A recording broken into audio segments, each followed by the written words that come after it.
নমস্কার বন্ধুরা, কেমন আছেন সবাই? আশা করি ভালো আছেন, সুস্থ আছেন। আমি সোমা ভিলেজ লাইফস্টাইলের আবারও একটা নতুন ব্লগে আপনাদের সবাইকে স্বাগত। আর আপনাদের কাছে অনুরোধ রইল পুরো ব্লগটা দেখার জন্য। আর এখন বাজে ভোর 4:30। তো ঘুম থেকে উঠে পড়েছি আমি আর আমার ছেলে দুজনেই উঠেছি, কারণ ছেলের স্কুল আছে। তো আগে একটা টিউশন আছে, তারপরে স্কুল আছে, আর টিউশনটা আছে 5টার সময়। তো এই জন্য ওকে ঘুম থেকে তুললাম আর আমিও উঠে পড়েছি। আর ঘুম থেকে উঠেই দেখালাম কেমন ওয়েদারটা, কেমন মেঘটা না পুরো নীল হয়ে আছে। দারুণ লাগছিল না? কেমন লাগছে অবশ্যই জানাবেন কিন্তু। তারপর গোবর জলের ছড়াটা দিয়ে এলাম, মুখটা ধুয়ে গোবর জলের ছড়াটা দিয়ে এসে এই যে ঝাঁটটা দিয়ে দিলাম, রান্নাঘরে ঝাঁটটা দিয়ে দিলাম। আর কেউ কিন্তু ঘুম থেকে ওঠেনি, আমি আর আমার ছেলে দুজনে উঠেছি। তো ও উঠে বাথরুমে গেল, তারপর দাঁত মেজে ও রেডি হয়ে নিয়েছে। আর বললাম যে একদম স্কুল ড্রেস পরেই রেডি হয়ে নিয়েছে। তো ওকে খেতে দিয়ে দিলাম, মুড়ি আর মিষ্টি দিয়েছি। ও মুড়ি আর মিষ্টি খেয়ে যাবে বললো। আর একটু ভারী খাবার না দিলে না অনেকক্ষণ থাকবে। এখন স্কুল থেকে আস্তে আস্তে ওর পুরো 11টা 11:30 বাজবে। 11:30 না হোক, 11টা তো বাজবে। ওই জন্য না একটু ভারী খাবার জন্য আমি মুড়ি আর মিষ্টি আর জল দিয়ে দিলাম। ও মুড়ি টুড়ি খেয়ে বেরিয়ে গেল। আর এখন ওই 5টা মতো বাজে। তো ও বেরিয়ে যাওয়ার পর না আমি বসে পড়েছি এই কলসিগুলো মাজবো বলে। কেন বলুন তো, এখনও না ঘুম থেকে যেহেতু কেউ ওঠেনি, তাই ঘরগুলো ঝাঁট দিতে পারছি না। আর আমার হাজব্যান্ড তো সামনে ঘুমিয়েছে, তো ঘর ঝাঁট দেবো কী করে, ওই জন্য না ঝাঁট দিতে পারিনি। ওই জন্য ভাবলাম যে কলসিগুলো মেজে নিই, জলও খালি হয়ে গেছে। তো এই জন্য বসে গেছি কলসিগুলো মাজতে। অনেক দিন ধরে, অনেক দিন নয়, 1 সপ্তাহ হয়ে গেল কলসিগুলো মাজা হচ্ছে না। তো কলসিগুলো মেজে নিলাম। আর এই কলসিগুলো মেজে নিয়েই চলে এসেছি তারপরে বাইরেরটা ঝাঁট দেবো বলে। বাইরেরটা ঝাঁট দিয়ে দিলাম। তো বাইরেরটা ঝাঁট দিয়ে চলে এসেছি। তারপর না এসেছি ছাদের ওপরটা ঝাঁট দিয়ে দেবো। ছাদের ওপরে মা উঠে পড়েছে, তো সেই জন্য ছাদটা ঝাঁট দিয়ে আসি। ছাদটা ঝাঁট দিয়ে এসে সিঁড়ির কাছেই রাখতে হবে। যতক্ষণ না ও ঘুম থেকে উঠবে ততক্ষণ কিন্তু আমি সামনেটা ঝাঁট দিতে পারবো না। তাই সিঁড়িটাও ঝাঁট দিয়ে এসে ওইখানেই নোংরাগুলো রেখেছি। ছাদটা ঝাঁট দিয়ে এসে সিঁড়ির কাছেই নোংরাগুলো আছে। আর নিচের ঘরগুলো ঝাঁট দিইনি, ভাবলাম ও উঠলেই একদম ঝাঁট দেবো। তার জন্য চলে এসেছি। এই যে রুটি করব, চা করব। আর এতক্ষণে মা বাবা দুজনে উঠে পড়েছে, কিন্তু হাজব্যান্ড এখনও ওঠেনি। আর ও এত তাড়াতাড়ি ঘুম থেকে বা উঠবে না, ওর উঠতে উঠতে ওই 8টে 8:30 বাজবে।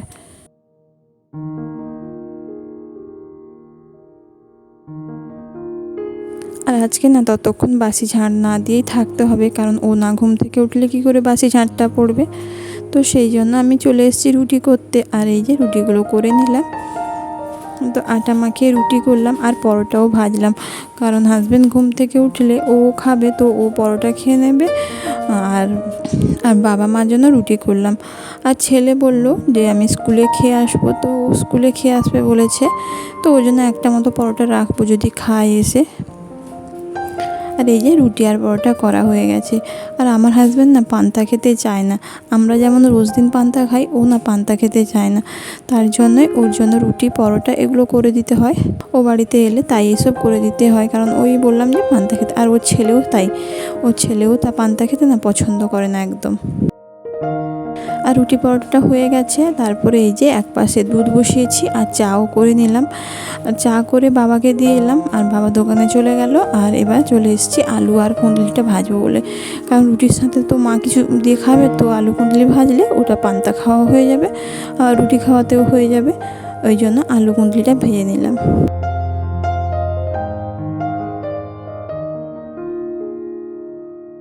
আর আলু কুঁদরিগুলোও ভাজা হয়ে গেছে আমার। তারপর আবার এদিকে আবার চা বসালাম। এটা আমি দেবো শাশুড়ি মাকে। সারাদিনে 3জন 4জন চা খেলে আমাকে কিন্তু 3বার 4বার করেই চা করতে হয়, কারণ একসঙ্গে কেউই চা খায় না। প্রত্যেকে আলাদা আলাদাভাবে আলাদা আলাদা টাইমেই চা খায়। তো এই যে শাশুড়িকে চা করে দিলাম। আর চাগুলোও আলাদা আলাদা হয়, কারো চিনি ছাড়া, কারো চিনি দিয়ে, এইভাবে। আমার শাশুড়ি মা যেমন একটু বেশি মিষ্টি দিয়ে চা খায়, আমার শ্বশুরমশাই চিনি ছাড়া চা খান। তো এইভাবে সবার সবটা খেয়াল রাখার দায়িত্ব কিন্তু আমারই। তারপর চলে এসেছি চা করে দিয়ে ঘরটা গোছাবো বলে। আর এখনও যেহেতু ঘুম থেকে ওঠেনি, তার জন্য ভাবলাম যে না, ঘরটা গুছিয়ে দিই, তারপর আর দেখতেই তো পাচ্ছেন যে আমি এখনও বিছানা তুলিনি, ওই জন্য শুধুমাত্র আমার বালিশটা তুলে দিয়েছি আর ও এখনও ঘুমোচ্ছে। আর আমি এই যে চলে এসেছি ঘরের মধ্যে। ঘরটা গুছাবো বলতে আলনাটাই একটু এলোমেলো হয়ে আছে, তো আলনাটাই শুধু গুছিয়ে নেব। আর একের মধ্যে কিছু জিনিস থাকে ওগুলো একটু এলোমেলো হয়ে যায়, ওগুলো একটু গুছিয়ে নেব, দিলে মোটামুটি আমার ঘরটা গোছানো হয়ে যাবে। এমনিতেই গোছানো আছে, খুব বেশি কিছু গোছাতে লাগবে না।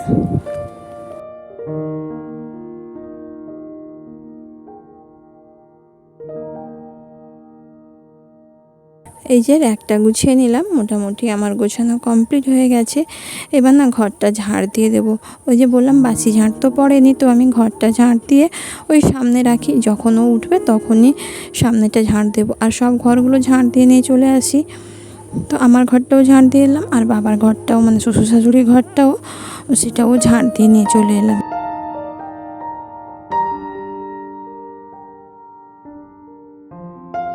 ঝাড় দিয়ে একটুখানি বসছিলাম, তো যেহেতু ও ঘুম থেকে না উঠলে আমি ঝাড়ও দিতে পারবো না আর ঘরও মুছতে পারবো না, তার জন্য চান করে পুজোও দিতে পারবো না, ওই জন্য বসছিলাম আধ ঘন্টা মতো।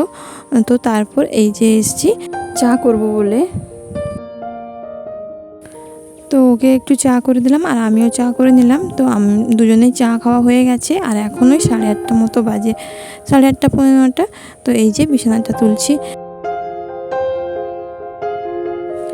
বিছানাটা তুলে দিয়ে তারপর ঘরটা ঝাড় দেবো, সামনেটা ঝাড় দিয়ে তারপর ঘর মুছবো। আর আমার ব্লগ যদি এ পর্যন্ত কোন নতুন বন্ধু দেখে থাকেন আর যদি ভিডিওটা ভালো লাগে তাহলে প্লিজ চ্যানেলটিকে সাবস্ক্রাইব করে দেবেন এবং ভিডিওতে একটি লাইক দিয়ে দেবেন। আর অবশ্যই কমেন্ট করে জানাবেন কেমন লাগছে ভিডিওটা। আর যদি ভালো লাগে তাহলে তো বললাম, তাহলে একটা লাইক করে দেবেন আর সাবস্ক্রাইব করে দেবেন। আর আমার পুরাতন বন্ধুদেরকে অসংখ্য ধন্যবাদ আমার চ্যানেলটিকে সাবস্ক্রাইব করার জন্য এবং আপনাদের সুন্দর সুন্দর কমেন্টের জন্য। আর কে কোথা থেকে ভিডিও দেখছেন সেটা অবশ্যই কমেন্টে লিখবেন যে আপনারা কে কোথা থেকে ভিডিও দেখছেন। তো আমার খুব ভালো লাগবে যদি আপনারা কে কোথা থেকে ভিডিও দেখছেন জানান। তো এই যে চলে এসেছি, তারপর ঝাড় দিয়ে দিলাম আর ঝাড় দিয়ে চলে এসেছি ঘরটা মুছবো। তার আগে রান্নাঘরটা মুছে নিলাম। রান্নাঘর মোছা বলতে গ্যাসের কাছে মুছবো আর টেবিলটা মুছবো। এই যে গ্যাসটা মুছে নিলাম আর টেবিলটা মুছে নিব, তারপর সামনে ঘরগুলো মুছবো। গ্যাস টেবিল মুছে নিয়ে চলে এসেছি। এবার এই যে সামনেরটা না ধুয়ে দিলাম, সামনের সিঁড়িগুলো ধুয়ে দিয়েছি। এবার ঘরটা মুছে নেব, আর ঘরটা মুছে নিলে আমার কাজ মোটামুটি কমপ্লিট হয়ে যাবে।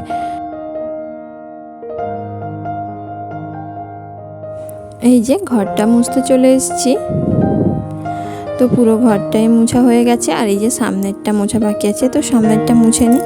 আর এখানে দুটো চেয়ার ফেলা আছে, কারণ এই চেয়ারগুলোতে কেউ হট করে চলে এলে তাদেরকে বসতে দেওয়া হবে, বা বেশিরভাগ শ্বশুর শাশুড়ি যখন চাটা খায় তখন এই সামনের চেয়ারে বসেই চা খায়, তাই দুটো চেয়ার সবসময় আমাদের সামনেই থাকে। তো এই যে ঘরটা মোছা প্রায় কমপ্লিট হয়ে গেছে। আর এই যে ঘরটা মোছা হয়ে গেছে, এবার আমি যাব জামা কাপড়গুলো আছে ওগুলো কিছু কেচে নিয়ে তারপর স্নান করে চলে আসব।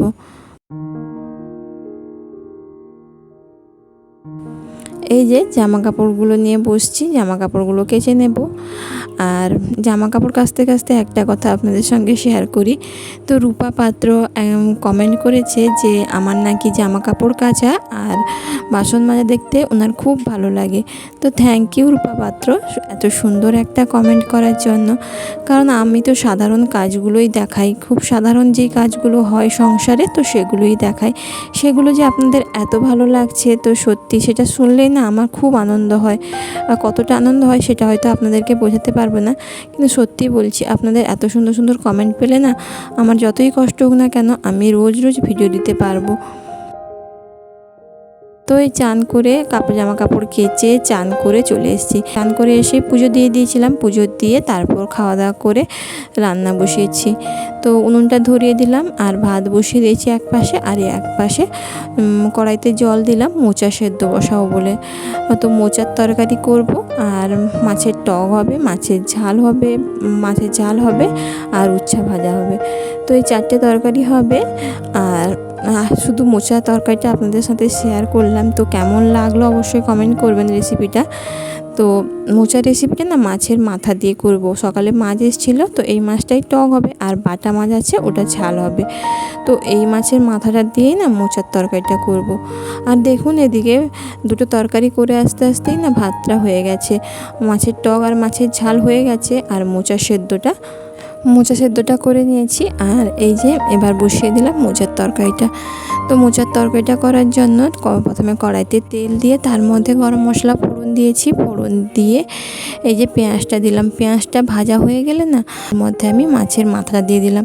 মাছের মাথাটা আগে থেকেই ভেজে তুলে রেখেছিলাম, তো মাছের মাথাটা দিয়ে একটু ভালো করে আরও একটু ভেজে নিলাম। মাছের মাথাটা ভেঙে, তখন এমনি গোটা ভেজেছিলাম, তো এবার একটু ভেজে নিলাম। ওগুলো ভাজা হয়ে গেলে ওর মধ্যে টমেটো দিয়ে দিলাম, তারপর আদা রসুনের পেস্ট, লঙ্কার গুঁড়ো, হলুদ গুঁড়ো দিয়ে ভালো করে মশলাটা কষিয়ে নিলাম। আর ভালো করে মশলাটা কষিয়ে নেব যতক্ষণ না মশলা থেকে তেল ছেড়ে আসছে ততক্ষণ অবধি। মশলাটা কষানোর সময় না একটু একটু জল দিয়েই মশলাটা কষাতে হবে, তাতে মশলা কষানো ভালো হয়।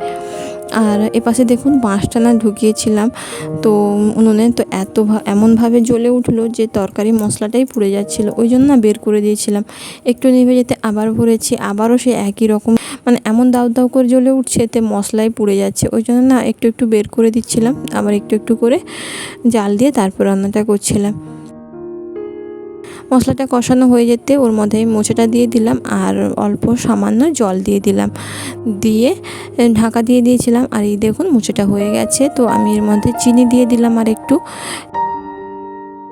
আর আমার মোচাটা প্রায় রান্না কমপ্লিট। এবার নামানোর আগে একটু ঘি দিয়ে দেবো, আর যদি চান তো আবার একটু গরম মশলা দিতে পারেন, কিন্তু আমি আর গরম মশলা দিলাম না, কারণ ওই যে আমার শ্বশুর শাশুড়ি মানে আমার শাশুড়ি মা গরম মশলা খেতে পছন্দ করেন না, ওই জন্য আর গরম মশলা দিলাম না। একবার প্রথমেই ফোড়নে দিয়েছিলাম, ওটাই দিয়েছি, আর দিইনি। তো রান্নাবান্না সব কমপ্লিট করে নিয়েছি। তারপর এই যে চলে এসেছি উনুনে নেতাটা দেবো বলে, উনুনে নেতাটা দিয়ে দিলে তারপর আমরা খাওয়া দাওয়া করব। আর উনুনটা দেখুন কেমন ফেটে ফেটে গেছে, কিন্তু খুব ভালো করে না মাটি দিয়ে এখন লেপা দেবো না, কারণ এই তো বৃষ্টি নেমে যাবে কদিন পরে হয়তো, তার জন্য এখান তো আর রান্না করতে পারবো না। আর এটা যদি আমি মাটি এখন দিতে চাই না পুরো ভেঙে পড়বে, আবার আমাকে নতুন করে উনুন বানাতে হবে, তার জন্য কোনো রকম একটু নেতা দিয়ে দিলাম।